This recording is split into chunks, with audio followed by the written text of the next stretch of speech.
मेरे प्यारे साथियों, आप सभी को नमस्कार। यहाँ पर देखिए, ध्यान दीजिएगा, बहुत ही इंपॉर्टेंट चीज़ है और बहुत ही महत्वपूर्ण। जैसा कि आपको मैंने बताया है कि अब हर एक सब्जेक्ट का आपको मॉडल पेपर मिलेगा, जिससे आपको एक आइडिया लग जाएगा कि आखिरकार हमारे जो मॉडल पेपर है ना, उसमें जो क्वेश्चन पूछे जा रहे हैं कैसे पूछे जा रहे हैं। ठीक है ना। तो एक आइडिया आपको मिलेगा। ये देखिए, आपका मॉडल पेपर है पूरा। ठीक है ना। ये आपका पूरा मॉडल पेपर है और जो आपके लिए बेहद इंपॉर्टेंट है। ठीक है ना। तो चलिए, पूरे मॉडल पेपर को अच्छी तरीके से समझते हैं और इसका पूरा का पूरा सोल्यूशन भी कर कर देखते हैं कि यहाँ पर आखिरकार दिया क्या गया है और अच्छी तरीके से इसको समझने का प्रयास करते हैं। तो मेरे प्यारे साथी, सभी लोग ध्यान देंगे और अच्छी तरीके से समझने का प्रयास करेंगे यहाँ पर। ठीक है ना। तो ये आपका मॉडल पेपर है। कुल मिलाकर इसको अच्छी तरीके से समझने का प्रयास करते हैं, कितने प्रश्न इसमें पूछे जाते हैं और कितने प्रश्नों को हमें सॉल्व करना होता है और कितना समय हमें मिलता है, वो सारी चीज़ों को यहाँ पर हमने बता दिया है। यहाँ पर ध्यान दीजिएगा, यहाँ पे आपको पूर्णांक 70 नंबर का होगा और समय 3 घंटे 15 मिनट आपको दिया जाएगा। और सभी लोग क्या करेंगे कि इस मॉडल पेपर को पूरा अच्छी तरीके से समझेंगे और अच्छी तरीके से समझने का भी प्रयास करेंगे और अपनी क्वेश्चनों को देखिए। आप का सिलेबस तो कंप्लीट हो गया होगा लगभग सभी बच्चों का, लेकिन यहाँ पर आपको क्या करना होगा, रिवीजन करना होगा। प्रश्नों को देखना है, अच्छी तरीके से समझना है। अगर आप देखते भी हैं ना, तो आपको अच्छी तरीके से समझ में आ जाएगा कि हाँ, इस क्वेश्चन में ये चीज़ है, इसको हमें ऐसे सॉल्व करना है। तो एक आइडिया आपको मिल जाएगा। देखिए, पूरा मॉडल पेपर है तो पूरा सिलेबस इसमें आपका कवर होगा। ऐसा नहीं है कि एक टॉपिक छोड़ दिया जाएगा, पूरे टॉपिक से क्वेश्चन आपको देखने को मिलेंगे। ठीक है ना। चलिए, अब ध्यान दीजिएगा यहाँ पर। ये तो मैंने आपको बहुत बार बताया हुआ है। ये आपका मॉडल पेपर है 2020 सेट नंबर 3 और 347 WC। ठीक है ना। तो ये आप देख लीजिएगा अच्छी तरीके से। चलिए, क्वेश्चन की ओर चलते हैं। तो ध्यान दीजिएगा सभी लोग, यहाँ पर शुद्ध सिलिकॉन और जर्मेनियम क्या होते हैं। जो जो शुद्ध सिलिकॉन होता है और जर्मेनियम होता है, वह क्या होता है, ये आपको बताना है। तो जो हमारे पास शुद्ध सिलिकॉन और जर्मेनियम होते हैं, वह अर्धचालक हैं। क्या है वह? अर्धचालक हैं। इनमें कुछ अशुद्धियाँ एल्यूमीनियम फास्फोरस मिला देने पर इसमें उत्पन्न कोटर या इलेक्ट्रॉनों के कारण, ध्यान दीजिएगा यहाँ पर, कोटर के कारण क्या होती है, इसकी चालकता क्या होती है, बढ़ जाती है। तो क्या होगा इसे, यहाँ पर ध्यान दीजिएगा, इसकी चालकता क्या होगी, बढ़ जाएगी। ठीक है ना। तो आपका आंसर नंबर 1 हो जाएगा। अगला प्रश्न इसी तरीके से आपका ये भी है कि हिमांक का अवनमन समानुपाती होता है। किसके समानुपाती होता है, ये आपको बताना है। 4 ऑप्शन आपको दिया गया है।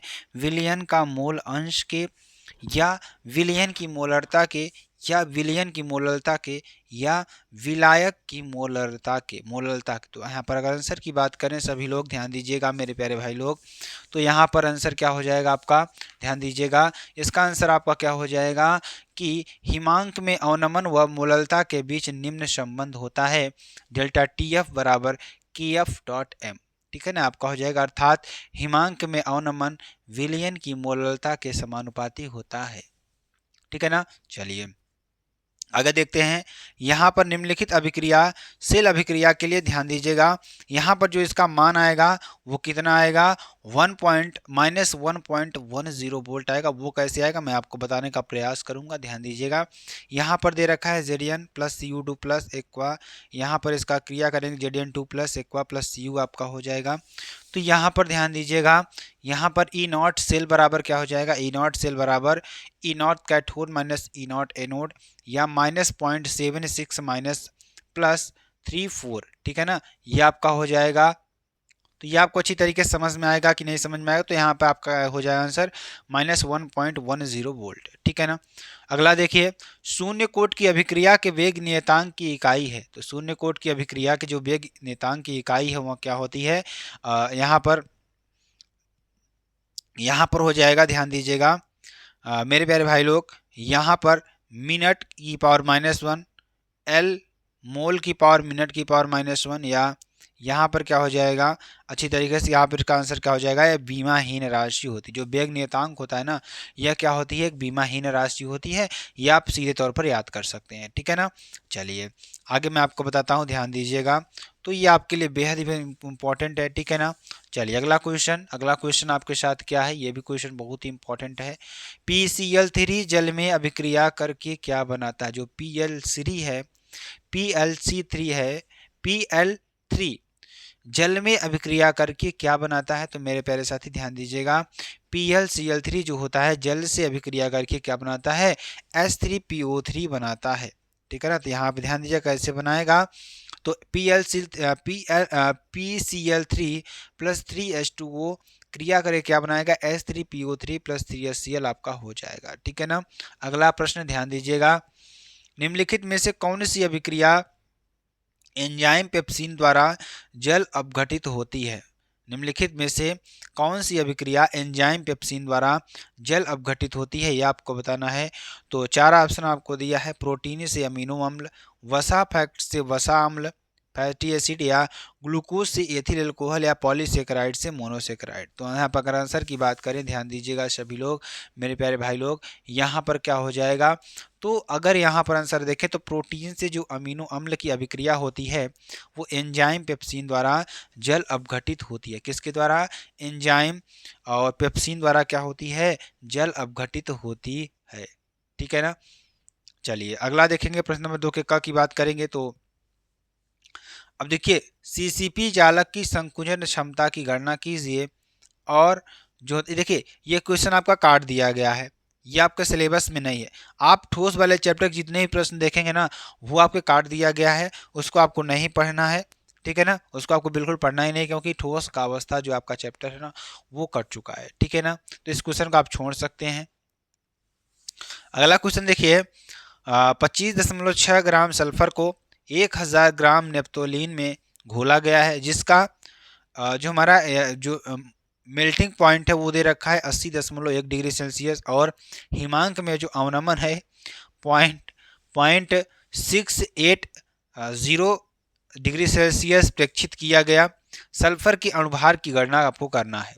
ठीक, तो मेरे प्यारे साथी आप ध्यान दीजिएगा, यहाँ पर जो नेप्थलीन का जो RKF का जो मूल्य है वो कितना है, 6.8 के प्रति मोल है। ठीक है ना, दिया गया क्या दिया है कि 1 बिलियन में जो सल्फर की मात्रा है W2 बराबर 25.6 ग्राम, तथा नेप्थलीन की जो मात्रा दे रखी है 1000 ग्राम दे रखी है, तो नेप्थलीन का जो KF होगा बराबर 6.8 के प्रति मोल आपका होगा। ठीक है ना, तो हिमांक में जो अवनमन आएगा आपका डेल्टा TF बराबर 0.680 डिग्री सेंटीग्रेड। तो यहाँ पर सूत्र से क्या हो जाएगा, डेल्टा TF बराबर क्या हो जाएगा, KF इंटू W2 इंटू 1000 बटे M2 इंटू W1 अपान M2 बराबर क्या हो जाएगा, 6.8 इंटू 25.6 इंटू 1000 बटे 1000 इंटू 0.680। ठीक है ना, आपका ये हो जाएगा। चलिए ध्यान दीजिएगा, तो यहाँ पर आपका आंसर क्या हो जाएगा, 256 ग्राम मोल। ठीक है ना, आपका ये हो जाएगा। अगला क्वेश्चन आपके लिए क्या है, क्वेश्चन बहुत ही इंपॉर्टेंट है, बहुत ही महत्वपूर्ण क्वेश्चन है आपके लिए। तो साम्य स्थिरांक की गणना नष्ट समीकरण की सहायता से आपको करना है। ठीक है ना, ये आपका पूरा नष्ट समीकरण से आपको करना है। यहाँ पे देखिए ई सेल बराबर क्या होता है, E naught cell minus RT upon NF into C की पावर C, D की पावर D, A की पावर स्मॉल A, B की पावर स्मॉल B। ठीक है ना, ये आपका हो जाएगा। तो यहाँ पर ई सेल बराबर 0 और C की पावर स्मॉल C, D की power small D upon A की पावर A, B की पावर B के बराबर KC। तो 0 बराबर E naught cell minus PT upon NF in KC। ठीक है ना, तो यहाँ पर क्या हो जाएगा, ई नॉट सेल बराबर क्या हो जाएगा, ध्यान दीजिएगा, क्या हो जाएगा 2.303 RT upon NF into log KC, या ई नॉट सेल बराबर 0.0591 अपान N लॉग KC आपका हो जाएगा। ठीक है ना। चलिए अगला देखिए, सत्यापन करें कि प्रथम कोट की अभिक्रिया की 99.9% अभिक्रिया पूर्ण होने में लगा जो समय है, अर्धक्रिया को पूर्ण होने में लगा समय का 10 गुना होता है। ठीक है ना, तो प्रश्न अनुसार क्या हो जाएगा, प्रथम कोट की अभिक्रिया के लिए जो समय है यहाँ पर आपको दे रखा है T9.9 बराबर क्या दे रखा है, ये आपको इतना दे रखा है। ठीक है ना, आपको ये है। ठीक, तो ये आपको निकाल लेना है, कितना आएगा 2.303 अपान K log 10 अपान 100 अपान 0.1। ठीक है ना, इसको सॉल्व करेंगे तो आपका कितना आ जाएगा, यहाँ पर आपका ध्यान दीजिएगा, इसको हम सॉल्व करेंगे तो यहाँ से T99 अपान क्या निकालेंगे, T50 बराबर निकालेंगे, जिसको सॉल्व करेंगे। यहाँ पर देखिए सॉल्व कैसे करना है, 2.300 यहाँ पर क्या हो जाएगा, log 10 की पावर, ध्यान दीजिएगा थोड़ा ये कम समझ में आ रहा है, तो इसको आप ध्यान दीजिएगा। यहाँ पर अगर इसके आंसर की बात करें, मैं इसको क्वेश्चन को फिर से मैं आपको कराऊंगा, यहाँ पे थोड़ा लिखा ये गलत गया है, तो इसको मैं आपको अंडर रखता हूँ, क्योंकि इसको मैं एक अलग वीडियो में आपको बताऊंगा। ठीक है ना, चलिए आगे चलते हैं, क्योंकि समय बर्बाद नहीं करना, आपको क्वेश्चंस को देखना है, ठीक है ना। तो क्या होता है जब केवल रासायनिक समीकरण आपको देना है। क्लोरीन, या तो आप ध्यान दीजिएगा, एक काम कर सकते हैं आप यहाँ पे, काम क्या कर सकते हैं, काम ये कर सकते हैं कि आपको ये प्रश्न लिख लेना है, प्रश्न लिख लेना है और इसको सोल्यूशन आपको करना है, ठीक है ना। ये आप काम कर सकते हैं, कोई इसमें दिक्कत वाली बात आपके लिए नहीं है, ठीक है ना। चलिए आगे आपको बताते हैं जो कि आपके लिए बेहद इंपॉर्टेंट और बेहद ही महत्वपूर्ण है। क्या है, ध्यान दीजिएगा। क्या क्वेश्चन क्या है कि क्या होता है जब केवल रासायनिक समीकरण आपको देना है कि क्लोरीन आयोडीन को जल की उपस्थिति में, क्या इसमें जल की उपस्थिति में क्या करने पर ऑक्सीकृत करती है। यानी आपको क्या होता है जब आपको देना है, केवल रासायनिक समीकरण देना है, क्लोरीन आयोडीन को जल की उपस्थिति में ऑक्सीकृत करती है, तब क्या होगा। दूसरा नंबर आपको दे रखा है कि क्लोरीन डंडे एवं तनु सोडियम हाइड्रोक्साइड से क्रिया करता है, तो क्या होगा। तो यहाँ पर ध्यान दीजिएगा, क्लोरीन को आयोडीन के साथ जल की उपस्थिति में क्या करने पर, ऑक्सीकृत कराने पर आयोडिक अम्ल बनता है। क्या बनता है, आयोडिक अम्ल बनता है, ठीक है ना। ये आपके लिए हो जाएगा।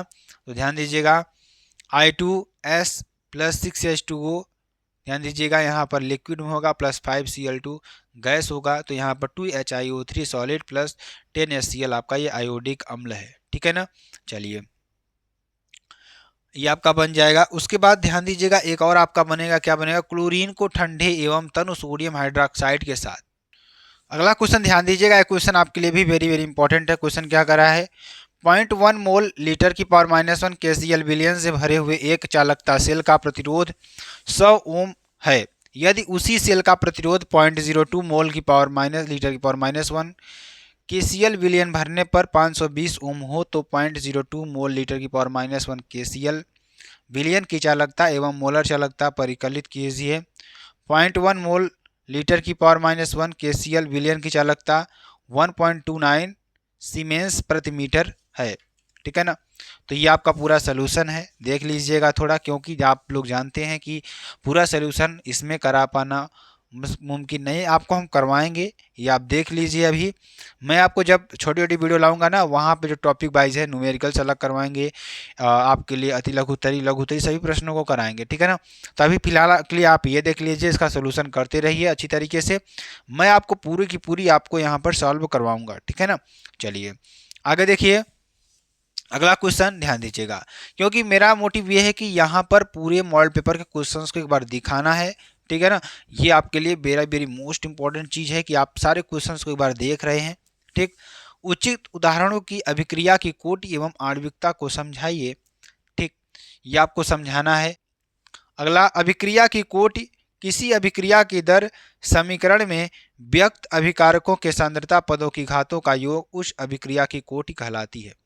तो H2 प्लस Cl2 बराबर 2HCl आपका हो जाएगा। तो अभिक्रिया की दर dx/dt बराबर H2 की पावर 0 Cl2 की पावर 0, यह एक शून्य कोट की अभिक्रिया है, ठीक है ना। तो अभिक्रिया की आणविकता क्या होती है, किसी अभिक्रिया के संतुलित रासायनिक समीकरण द्वारा व्यक्त प्रत्येक प्राथमिक पद में भाग लेने वाले, क्या करने वाले, भाग लेने वाले अभिकारक अणुओं की कुल संख्या अभिक्रिया की क्या कहलाती है, आणविकता कहलाती है, ठीक। ये आपका हो जाए। उदाहरण तौर पर देखेंगे NH4NO2 N2 प्लस 2H2O, तो एक अणुक अभिक्रिया है, और H2 प्लस I2 2HI यहाँ एक द्विअणुक अभिक्रिया होती है, ठीक है ना। ये आपके लिए हो जाएगा, क्योंकि इसमें देखिए जो अभिकारक के एक ही अणु पूरा भाग ले रहा है, लेकिन इसमें जो अभिकारक के कितने, 2 अणु भाग ले रहे हैं, ठीक, इसलिए यहाँ क्या हो जाएगी, द्विअणुक अभिक्रिया हो जाएगी। अगला देखिए, निम्नलिखित पदों में बीज संबंध स्थापित कीजिए। क्या है, समीकरण नंबर 1, नार्मलता एवं मोलरता क्या होती है, या दूसरा नंबर मोललता एवं मोल अंश, ठीक है ना। मोलरता बराबर क्या होगी, विलेय के मोल बटे विलायक का आयतन लीटर में, कैपिटल W अपान कैपिटल M अपान V। अणुभार बराबर क्या हो जाएगी, अम्लता या क्षारकता इंटू तुल्यांकी भार, या ऑक्सीकरण संख्या में परिवर्तन इंटू तुल्यांकी भार, ठीक है ना। ये आपका हो जाएगा। उसके बाद ध्यान दीजिएगा, यहाँ पर जो हमारी मोलरता होती है वो क्या होती है, ध्यान दीजिएगा, मोलरता हमारी होती है, यह है W अपान ऑक्सीकरण संख्या में परिवर्तन इंटू तुल्यांकी भार E अपान V, ठीक, या मोलरता बराबर W अपान E, ठीक। अपान वी इंटू ऑक्सीकरण संख्या में परिवर्तन। तो यहाँ पे क्या हो जाएगा, डब्ल्यू अपान ई बराबर क्या होता है, नॉर्मलता होती है। नीचे क्या हो जाएगा, ऑक्सीकरण संख्या में परिवर्तन आपका हो जाएगा। तो नॉर्मलता बराबर क्या हो जाएगी, ऑक्सीकरण संख्या में परिवर्तन इंटू मोलरता। अम्लों के लिए नॉर्मलता बराबर क्षारकता इंटू मोलरता। क्षारों के लिए नॉर्मलता बराबर अम्लता इंटू मोलरता। ठीक है ना, ये आपका हो जाएगा।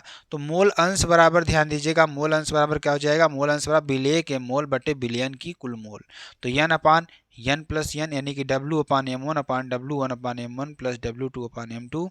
सॉल्व करेंगे इसको, W two upon M two upon W N upon M one आपका हो जाएगा। ठीक है ना, चलिए अगला देखिए और आगे देखिए और इसको सॉल्व करेंगे तो यहाँ पर क्या हो जाएगा, इसको पूरा सॉल्व करेंगे तो मोलरता बराबर क्या हो जाएगी, मोलरता बराबर आपकी हो जाएगी X B into 1000 upon M into one minus X B. ठीक है ना, तो ये आपका हो जाएगा। निम्नलिखित दो आयनों के इलेक्ट्रॉनिक विन्यास लिखिए। ठीक, ये आपका हो जाएगा एक्स सी आर की power 3 plus comma Y C ई की पावर 4 प्लस। ठीक, ये आपका क्वेश्चन है। दूसरा नंबर, क्रोमेट आयन एवं डाइक्रोमेट। ठीक, देखिए पहला क्वेश्चन क्या कर रहा है, इसका इलेक्ट्रॉनिक विन्यास आपको लिखना है, किसका, एक्स सी आर की पावर 3 प्लस और सी ई की पावर 4 प्लस क्या होना है, इसका इलेक्ट्रॉनिक विन्यास निकालना है। ठीक है ना, और दूसरा क्वेश्चन इसी में क्या पूछ रहा है, क्वेश्चन पूछ रहा है कि आपको क्या बताना है, क्रोमेट आयन एवं डाइक्रोमेट आयन के संरचना सूत्र आपको लिखना है। ठीक, तो ध्यान दीजिएगा यहाँ पर सी आर प्लस 3 का जो इलेक्ट्रॉनिक विन्यास होगा 1s2 2s2 कामा 2p6 कामा 3s2 कामा 3p6 कामा 4s0 कामा 3d3 अथवा ए आर 3d3 और 4s0 आपका हो जाएगा। ठीक है ना, चलिए और इसको निकालने का तरीका आपका होगा S S P S P S D P. ठीक है ना, अब देखिए सी आर प्लस 3 है तो यहाँ पर आप इलेक्ट्रॉन गिन लीजिए तो आपके लिए क्या हो जाएगा, यहाँ पर यहाँ से 3 इलेक्ट्रॉन आपको क्या हो जाएंगे। अगर इसमें अगर देखा जाए तो ध्यान दीजिएगा यहाँ पर ये क्या कर रहा है, 3 इलेक्ट्रॉन को अपने क्या कर रहा है, त्याग दे रहा है, क्या कर रहा है, त्याग रहा है। ठीक है ना, तो जब ये 3 इलेक्ट्रॉन को त्यागेगा तो क्या बन जाएगा, आर्गन 3d3 बन जाएगा। ठीक, तो जैसे देखिए मैं आपको बता रहा हूँ एक चीज, एस एस पी आप लिख दीजिए, फिर एस पी लिख दीजिए, फिर एस डी पी लिख दीजिए। तो यहाँ पर एक यस, 2 यस, 3 यस और 4 यस।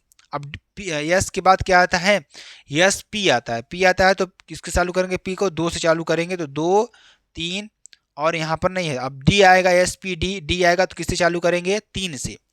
तो यहाँ पर 3p और अब देखिए अभी आपका हो गया पूरा कंप्लीट। ठीक है ना, इस तरीके से आप इसको भी कर लेंगे तो C4 का इलेक्ट्रॉनिक विन्यास आपका ये हो जाएगा। ध्यान दीजिएगा 1s2 2s2 2p6 3s2 और 3p6 3d10 4s2 plus 4p6 कामा 4d10 और 5s2 कामा 5p6 अथवा यहाँ पर XC आपका क्या हो जाएगा 4f0 कामा 5d0 4s0।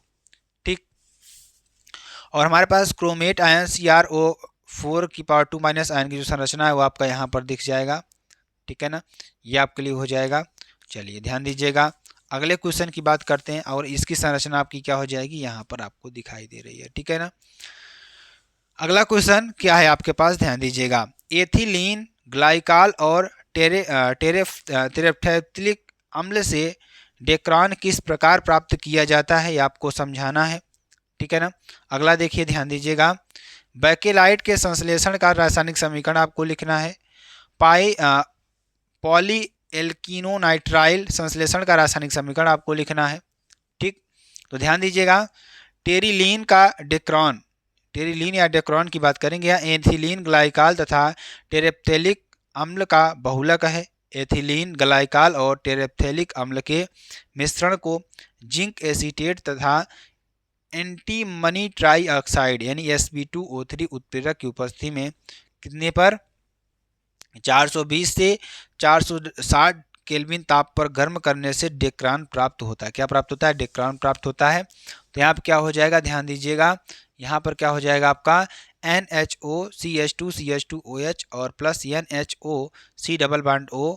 यहाँ पर क्या हो जाएगा, यहाँ पर टेरेप्थैलिक एसिड आपका ये हो जाएगा C double bond O OH और 450 केल्विन पर इसको गर्म करेंगे तो क्या बनेगा हमारा, ये डेक्रान बन जाएगा। ठीक है ना, इसको आप पूरा लिख लीजिएगा। और ध्यान दीजिएगा अगला देखिए बैकेलाइट। बैकेलाइट एक संघनक बहुलक है जो फिनाल एवं फॉर्मेल्डिहाइड की संघनन बहुलीकरण क्रिया से बनता है। या आप निर्माण को लिख लीजिएगा अच्छी तरीके से, ठीक है ना। चलिए आगे आपको बताते हैं। ये इसकी पूरी संरचना हो जाएगी, इसको भी आपको लिख लेना है, ठीक। पॉली एक्रिलोनाइट्राइल की बात करेंगे तो यहाँ पर क्या हो जाएगा, यह वाइनिल साइनाइड एकलक की योगात्मक बहुलीकरण द्वारा प्राप्त होता है एक्रिलोनाइट्राइल के परऑक्साइड, ठीक है ना। तो क्या हो जाएगा, ध्यान दीजिएगा यहाँ पर उत्प्रेरक की उपस्थिति में यौगज बहुलीकरण से पॉली एक्रिलोनाइट्राइल बनता है, ठीक। तो NCH2 double bond CH single bond CN, ये आपका परऑक्साइड हो जाएगा। क्रिया करके CH2 सिंगल बॉन्ड CH और यहाँ पर आपका CN बनेगा, ठीक। ये आपका हो जाएगा, ठीक है ना। चलिए अगला देखेंगे 4 के ग की बात करेंगे। अगला क्वेश्चन ये आपके लिए क्या है, तो ये भी क्वेश्चन आपके लिए बहुत ही इंपॉर्टेंट क्वेश्चन है, ठीक है ना। क्वेश्चन क्या कह रहा है, ध्यान दीजिएगा यहाँ पर। क्वेश्चन आपसे कह रहा है कि सिमेटिडीन, क्या सिमेटिडीन तथा रेनिटिडीन सोडियम हाइड्रोजन कार्बोनेट तथा मैग्नीशियम या एल्यूमिनियम हाइड्रोक्साइड की तुलना में श्रेष्ठ प्रति अम्ल क्यों है, ये आपको कारण बताना है। तो सोडियम हाइड्रोजन कार्बोनेट तथा मैग्नीशियम एवं या एल्यूमिनियम हाइड्रोक्साइड की अधिकता आमाशय को क्षारीय बना देती है तथा अधिक हाइड्रोक्लोरिक अम्ल के स्राव को प्रेरित करती है। सिमेटिडीन तथा रेनिटिडीन आमाशय की दीवार में उपस्थित, ध्यान दीजिएगा, उपस्थित ग्राही के साथ, क्या ग्राही के साथ हिस्टामीन की अंतःक्रिया को रोकता है। इसके फलस्वरूप अम्ल की कम मात्रा का स्राव होता है। यही कारण है कि सिमेटिडीन तथा रेनिटिडीन अच्छे अम्लरोधी माने जाते हैं, अर्थात सिमेटिडीन तथा रेनिटिडीन आमाशय में हाइड्रोक्लोरिक अम्ल स्राव के अधिक को रोकते हैं, ठीक है ना। चलिए हीलियम, नियान और आर्गन की उपयोगिता आपको लिखनी है। तो हीलियम की उपयोगिता आपको ध्यान दीजिएगा यहाँ पर, हीलियम तथा ऑक्सीजन के मिश्रण का उपयोग गोताखोरों द्वारा सांस लेने में किया जाता है, ठीक। तो हीलियम गुब्बारों, वायुयानों के टायरों आदि को भरने में प्रयुक्त होती है। नियान की उपयोगिता की बात करेंगे तो नियान का उपयोग कोहरे को भेदने वाले लैंप बनाने में किया जाता है। नियान ट्यूब विज्ञापन चिन्हों के रूप में और सजावट करने में प्रयुक्त होती है, ठीक। और ध्यान दीजिएगा यहाँ पर आर्गन की उपयोगिता की बात करेंगे तो आर्गन की उपयोगिता क्या होती है, आर्गन विद्युत बल्बों को रोकने में, क्या करने में, विद्युत बल्बों को क्या करने में, रोकने में, यानी विद्युत बल्बों को भरने में। जो आर्गन होती है ना, अक्रिय गैस होती है, तो जो आपके विद्युत बल्ब होते हैं ना उसके अंदर भरी जाती है, ठीक है ना। और दूसरा नंबर देखिए क्या है, आर्गन का उपयोग उच्च ताप धातु कर्मी प्रकरणों में निष्क्रिय वातावरण उत्पन्न करने में किया जाता है, ठीक है ना। अगला क्या है, निम्नलिखित उप संयोजन यौगिकों के IUPAC नाम आपको लिखना है, जैसे K2 K3CrO2 CrC2O4 का होल थ्राइस। अगला नंबर क्या है, CONH3 का होल 5 CO3Cl या FeNH3 का होल ट्वाइस CN4 की ज्यामितीय समावि संरचनाएं आपको बनाना है, ठीक। तो ये आपको संरचनाएं बना देना है, इसको अच्छी तरीके से लिख लेना है, ठीक है ना। ये आपको पूरा लिख लेना है अच्छी तरीके से, ठीक है ना। अगला देखिए, कारण बताते हुए निम्नलिखित की क्षारकता का बढ़ता हुआ क्रम लिखिए। NH3CH3 का होल थ्राइस N, CH3NH2CH3 का होल ट्वाइस NH। तो यहाँ क्या होगा, डाइएजोनियम लवण से क्लोरोबेंजीन तथा क्लोरोबेंजीन से एनिलीन किस प्रकार प्राप्त कीजिएगा, केवल रासायनिक समीकरण आपको देना है, ठीक। क्षारकता का क्रम की बात करेंगे तो एल्किल समूह R एक इलेक्ट्रॉन प्रतिकर्षी समूह है, इसके कारण N पर इलेक्ट्रॉन प्रतिकर्षित घनत्व बढ़ता है। ध्यान दीजिएगा, इसके क्षारकता क्रम क्या होगा कि जो हमारा एल्किल समूह है R एक इलेक्ट्रॉन प्रतिकर्षी समूह है, क्या है, एक इलेक्ट्रॉन प्रतिकर्षी समूह है। इसके कारण जो N पर, जो आपका यहाँ पर N है ना, इस पर क्या होता है, इलेक्ट्रॉन प्रतिकर्षी घनत्व बढ़ता है, ठीक। जिससे एकांकी इलेक्ट्रॉन युग्म त्यागने की प्रबलता बढ़ जाती है, तत्पश्चात उसकी क्षारकता भी बढ़ जाती है। परंतु अधिक एल्किल समूह होने पर N द्वारा एकांकी इलेक्ट्रॉन युग्म त्यागने में रुकावट होती है, अतः क्षारकता का क्रम निम्न है। तो NH3 is greater than CH3 का whole thrice N is greater than CH3, NH2 is greater than CH3 का होल ट्वाइस NH, ठीक। चलिए, डाईओजोनियम लवण से क्लोरोबेंजीन कैसे बनाएंगे ये आपको बताना है, ठीक है ना। ये आप लिख लीजिएगा अच्छी तरीके से, इसको कुछ बताने वाली बात ही नहीं है, यहाँ पर आपको लिखना है अच्छी तरीके से। अगला क्वेश्चन ध्यान दीजिएगा, अगला क्वेश्चन क्या है आपके पास। क्वेश्चन ये है कि निम्नलिखित संक्षिप्त टिप्पणी, आप ध्यान दीजिएगा। अब सभी लोग बहुत ही मन लगाकर पढ़िएगा, क्योंकि आपको सिर्फ और सिर्फ यहाँ पर सिर्फ और सिर्फ रिवीजन हो रहा है। आप लोग कभी ना कभी क्वेश्चन को पढ़े होंगे, तो आप लोग एक रिवीजन के तौर पर देखिएगा, अपने आपको अच्छी तरीके से यहाँ पर समझने का प्रयास करिएगा, ठीक है ना। पहला क्या है, वैद्युत कण संचलन, दूसरा टिंडल प्रभाव, तीसरा अपवहन, चौथा ब्राउनी गति, ठीक। तो 5 की फर्स्ट बात है, वैद्युत कण संचलन क्या होता है, जब कोई कोलाइडी विलयन वैद्युत क्षेत्र के प्रभाव में रखा जाता है तो उसे कण कैथोड पर तथा कुछ में एनोड पर एकत्रित हो जाते हैं। कोलाइडी कणों की वैद्युत क्षेत्र की प्रभाव की इस प्रकार की गति करने की क्रिया वैद्युत कण संचलन कहलाती है। क्या कहलाती है, वैद्युत कण संचलन कहलाती है, ठीक। टिंडल प्रभाव की बात करेंगे तो टिंडल प्रभाव में देखिए, कोलाइडी कणों द्वारा प्रकाश के प्रकीर्णन के फलस्वरूप टिंडल प्रभाव उत्पन्न होता है। कोलाइडी कणों का आकार प्रकाश, ध्यान दीजिएगा, प्रकाश की तरंग दैर्ध्य से कम होता है। इसका जो होता है ना, वो क्या होता है, प्रकाश की तरंग दैर्ध्य से कम होता है। अतः जब इन पर प्रकाश की किरणें पड़ती हैं, ध्यान दीजिएगा यहाँ पर, अब देखिए यहाँ पर क्या होता है कि अतः जब इन पर प्रकाश की किरणें पड़ती हैं तब ये ऊर्जा अवशोषित कर स्वयं दीप्त हो जाती हैं। इस प्रकार नीले रंग का शंकु दिखता है, जिसे टिंडल शंकु कहते हैं, तथा यह घटना टिंडल प्रभाव कहलाती है, ठीक है ना। ये आपके लिए हो जाएगा, तो इसको अच्छी तरीके से देख लीजिएगा सभी लोग, ठीक है ना। चलिए, अपोहन की बात करेंगे। अपोहन में ध्यान दीजिएगा, अपोहन में क्या होता है कि पार्टमेंच झिल्ली द्वारा, ठीक है ना, इसमें क्या होता है कि एक झिल्ली लेते हैं, द्वारा कोलाइडी विलयन से विलेय पदार्थों की अशुद्धि को अलग करना अपोहन कहलाता है, ठीक। अभी आपके झिल्ली में से क्या होता है कि इसमें से जो कोलाइडी विलयन है ना, उसको अलग करना क्या कहलाता है, हमारा अशुद्धि को अलग करना अपोहन कहलाता है। और पार्चमेंट की एक झिल्ली होती है, जिसमें कि स्थान पर सेलेफोन, सेलुलोज एसीटेट, सेलुलोज नाइट्रेट 8 झिल्लियाँ भी अपोहन के कारण उपयोग की जाती है। तो आपको यहाँ पर पार्चमेंट के अलावा आप कौन कौन सी झिल्लियाँ, आप सेलेफोन की झिल्लियाँ, सेलुलोज एसीटेट की झिल्लियाँ, सेलुलोज नाइट्रेट आदि की झिल्लियाँ का उपयोग भी कर सकते हैं, ठीक। चलिए, ब्राउनी गति की बात करेंगे। ब्राउनियन गति क्या होती है, कि क्वेश्चन आप लोग बहुत बार पढ़ चुके होंगे, सिर्फ आपको क्या करना है, रिवीजन करना है, ठीक है ना। तो ब्राउनी गति क्या होती है, कोलाइडी विलयन का अति सूक्ष्मदर्शी द्वारा अवलोकन करने पर ज्ञात होता है कि कोलाइडी विलयन में कोलाइडी कण टेढ़े मेढ़े जिगजैग तरीके से सभी दिशाओं में गति करते रहते हैं। कोलाइडी कणों का इस प्रकार गति करना ब्राउनी गति क्या कहलाती है, ध्यान दीजिएगा, ब्राउनी गति करते हैं। कोलाइडी कणों का इस प्रकार गति करना ब्राउनी गति कहलाता है।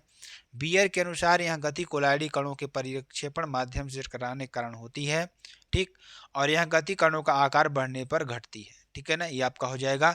कहने का मतलब, जैसे कोई कण है ना, वो चारों दिशा में घूमता रहता है, ठीक, जिगजैग मौसम में कभी इधर घूमता रहता है, ठीक है ना।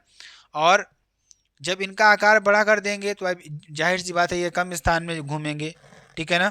चलिए, अगला देखिए, निम्नलिखित धातुओं के मुख्य अयस्कों को उनके सूत्रों सहित आपको लिखना है, ठीक। तो एल्यूमिनियम FeCuZn आपका ये हो जाएगा, एल्यूमिनियम FeCuZn। तो आपका बॉक्साइट हो जाएगा, एल्यूमिनियम का क्या हो जाएगा, बॉक्साइट, जिसका सूत्र क्या होता है Al2O3 इंटू यहाँ पर क्या हो जाएगा HO, ठीक है ना, 3.5 इंटू, जहाँ क्या है ध्यान दीजिएगा, आपको नहीं देखना है। मैग्नेटाइट की बात करेंगे Fe3O4, और कापर का कापर पायराइड CuFeS2, और जिंक का क्या हो जाएगा, जिंक ब्लेंड या स्पिलेराइट क्या हो जाएगा, ZnS आपका हो जाएगा।